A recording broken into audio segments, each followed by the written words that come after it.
नमस्कार मित्रों, आप सभी का स्वागत है आपके अपने चैनल फर्स्ट टाइम स्टोरी में।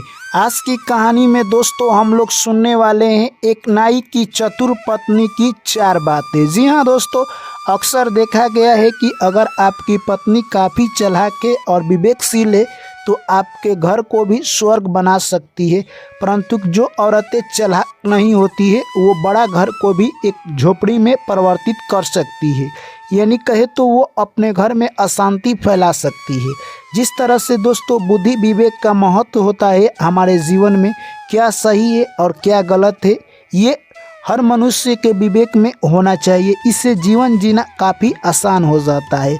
दोस्तों गरीबी और अमीरी आते जाते रहते हैं ज़िंदगी में, परंतु उसे कैसे हैंडल करना चाहिए ये लाइफ में काफ़ी महत्वपूर्ण होता है। इसलिए दोस्तों यह कहानी हमें संदेश देकर जाएगी और नाई की पत्नी इसमें 4 ऐसी बातें बताएगी जिससे हमें पता चल जाएगा कि जीवन को कैसा जीना चाहिए जब आपके ऊपर गरीबी आई हो।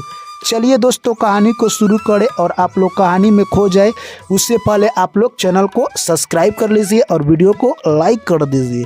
जी हाँ दोस्तों, कहानी को शुरू करते हैं। छोटा सा गांव था। उस गांव में एक नाई रहा करता था जो कि लोगों की केस काटता और उससे जो भी पैसा मिलता उसी से अपना जीवन चलाता था, परंतु उस पैसे से उनकी जीवन अच्छी तरह व्यतीत नहीं होती थी। उसकी पत्नी कहती थी कि हे स्वामी, आप जो काम कर रहे हैं उससे हमारा जीवन अच्छी तरह से व्यतीत नहीं हो रहा है, आप अपने कामों को थोड़ा सा अप टू डेट कर दीजिए। तभी उसके पति को लगता है कि मेरी पत्नी सही कह रही है और वो कहती है कि आप जिस तरह से पहले केस काटते हैं उसमें थोड़ा सा बदलाव लाइए। आप जो भी हमारे ग्राहक हैं उनके साथ मॉडलिंग काटना सीख लीजिए और थोड़ी सी बातें करना सीख लीजिए। अगले दिन उसका पति सोचता है कि मेरी पत्नी सही बात कर रही है, क्या जाता है मेरा इसमें एक बार आजमा कर देख लूँ। अगले दिन दोस्तों जो भी ग्राहक आता है उसे अच्छी तरह से बात करता है और मॉडलिंग केस काट कर देता है। इस तरह से लोग काफ़ी खुश हो जाते हैं और उसके दुकानों पर काफ़ी भीड़ लगने लगती है और इस तरह से वो काफ़ी पैसा कमाने लगता है। तभी सोचता है उसका पति कि मेरी पत्नी ने काफ़ी अच्छा सलाह दिया और मेरा इनकम पहले से 2 गुना हो गया है। दोस्तों इसी तरह से जीवन यानी उसका व्यतीत हो रहा था। अब गांव-गांव में लोगों ने चर्चा करना शुरू कर दिया कि वो जो नाई है काफ़ी अच्छी तरह का डिजाइनिंग केस काटता है और बाल बनाता है। इस तरह से उसी गांव में एक जमींदार रहा करता था। जमींदार को भी पता चल जाता है और जमींदार ने बड़ी बड़ी दाढ़ी बढ़ा रखी थी। जमींदार कहता है कि उस हजाम को मेरे घर पर बुलाया जाए क्योंकि मैं उसी से दाढ़ी बनवाऊंगा। दोस्तों जैसे ही सूचना मिलती है नाई को, वो सोचता है कि मैं अगले दिन सुबह होते ही जाऊंगा। जैसे ही सुबह होती है नाई उस जमींदार के घर प्रस्थान करता है।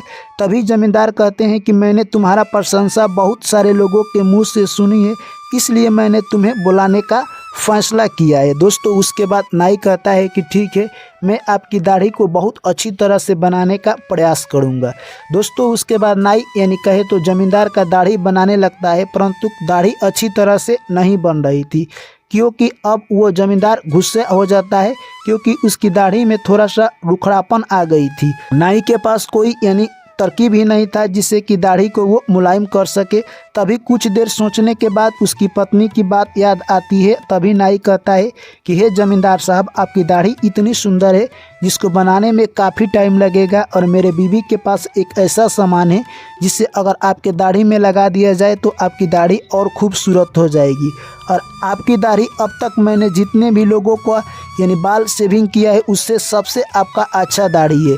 यह सब बात सुनकर जमींदार को अपने दाढ़ी पर थोड़ा सा दोस्तों गर्व होने लगा और इस तरह से कहे तो वो नाई की जान बच जाती है और वो कहता है कि अगले दिन मेरी बीवी आएगी और आपके दाढ़ी को अच्छी तरह से शेविंग कर सकती है। वहाँ से नाई सीधे अपने घर जाता है और अपनी बीवी से सारी बातें बता देता है। दोस्तों उसकी बीवी कहती है कि ठीक है, मैं चलकर उस जमींदार की दाढ़ी अच्छी तरह से बनाऊंगी।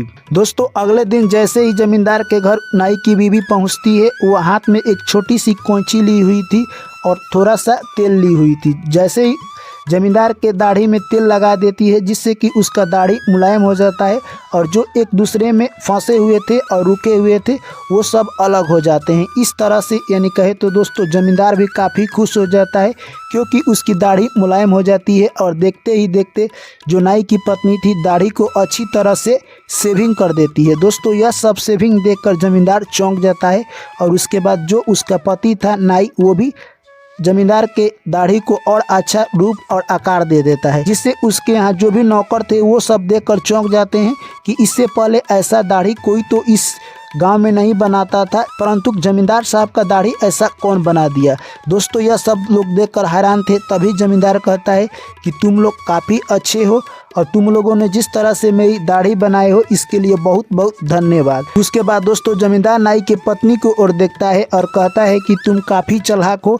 मुझे लगता है कि मेरे पास 2-3 ऐसे प्रश्न हैं, अगर तुम मेरे तीनों प्रश्नों का उत्तर बता देती हो तो मैं तुम्हें मुँह मांगा इनाम दूंगा। अगर नहीं बताती हो तो तुम्हें मेरे यहाँ नौकर बनकर रहना होगा।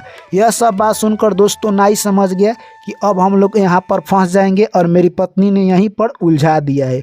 दोस्तों इस तरह से यानी उसकी पत्नी चैलेंज एक्सेप्ट कर लेती है और कहती है कि हे जमींदार साहब, आपके जो भी प्रश्न है पूछिए, अगर मैं नहीं बता पाती हूँ तो मैं आपके यहाँ नौकर बनकर काम करूंगी। दोस्तों उसके बाद जमींदार कहता है इंसान का दुख का मेन कारण क्या है। तभी नाई की पत्नी कहती है इंसान की इच्छाएं ही दुख का कारण पैदा करती है। यानी इंसान जितना अपने इच्छाओं को बढ़ाते जाता है उसके सामने दुख उतनी ही आती जाती है। आपके पास जो भी संपूर्ण है उसी में खुश रहिए और कुछ अच्छा करने का प्रयास कीजिए, यही आपके जीवन की सच्चाई है।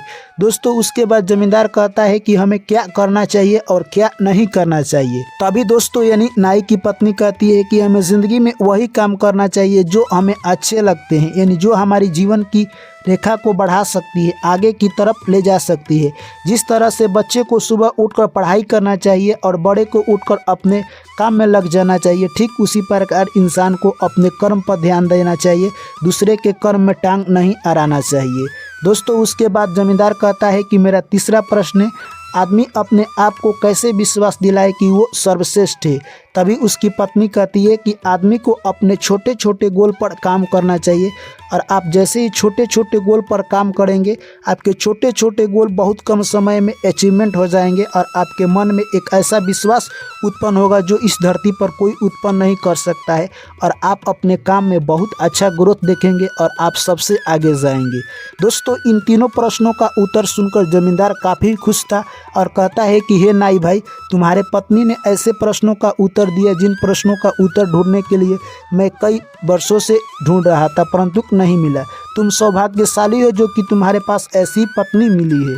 दोस्तों उसके बाद यानी कहे तो जमींदार अपने शर्त के अनुसार हार जाता है और उसे मुंह मांगा सोना चांदी बहुत सारा देता है, जिससे कि वो लोग अमीर हो जाते हैं। दोस्तों अब नाई की पत्नी घर जाती है और अपने पति से कहती है कि देखिए स्वामी, मैं आपको ऐसी 4 बातें बता रही हूँ जिससे कि इंसान अपने ज़िंदगी को अच्छी तरह से बदल सकता है, चाहे वो गरीब हो, जितना भी अगर आप गरीब है उसके बाद भी आपकी ज़िंदगी बदल जाएगी।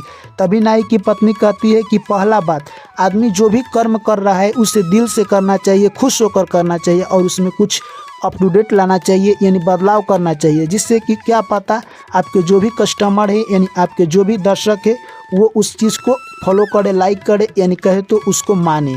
इससे आपके काम में ग्रोथ देखने को मिल सकता है और जैसे ही इंसान में ग्रोथ होती है उसकी आगे बढ़ने की संभावना सबसे ज़्यादा होती है। उसके बाद नाई की पत्नी कहती है दूसरी बात, इंसान को अपने आप पर भरोसा रखना चाहिए, क्योंकि इस धरती पर सभी किसी को दूसरे पर भरोसा है, अपने आप पर भरोसा नहीं है। जो इंसान अपने आप पर भरोसा कर लिया वो जग से अलग हो गया और इंसान धरती पर सबसे आगे जाएगा। तीसरी बात, कभी भी अपने कामों पर सबसे ज़्यादा फोकस करें, यानी दूसरे की तुलना ना करें। किसी भी काम को लेकर आप दूसरे से तुलना करने लगते हैं, इससे आपके काम में बाधा आती है। आप जो कर रहे हैं उसको बेटर करने का प्रयास कीजिए।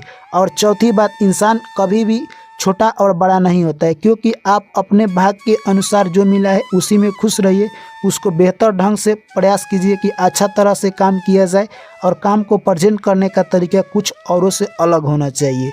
अगर इन 4 बातों का ध्यान कोई भी मनुष्य देता है और अपने जीवन में उतारता है तो उसके घर से गरीबी दूर हो जाएगी। दोस्तों इस तरह से नाई की पत्नी जो अपने पति को बात बताती है, उसका पति कहता है कि मान लिया तू मेरे घर की लक्ष्मी है और तेरे चलते ही आज हम लोग इतना अमीर हुए हैं। तो दोस्तों अगर नाई की पत्नी की अगर इन 4 बातों पर आप भी ध्यान देते हैं तो आपके घर कितना भी क्यों ना गरीबी हो, गरीबी धीरे धीरे समाप्त होने लगेगी। चलिए वीडियो कैसी लगी है कमेंट करके बताएं। वीडियो अच्छी लगी है वीडियो को लाइक करें, दोस्तों के साथ शेयर करें और चैनल को जरूर सब्सक्राइब करें। पुनः आप लोगों से मुलाकात होगी एक नई वीडियो में, तब तक आप लोग मुझे दीजिए इजाज़त। सभी साथियों को मेरा प्यार भरा नमस्कार। जय श्री कृष्ण, राधे राधे।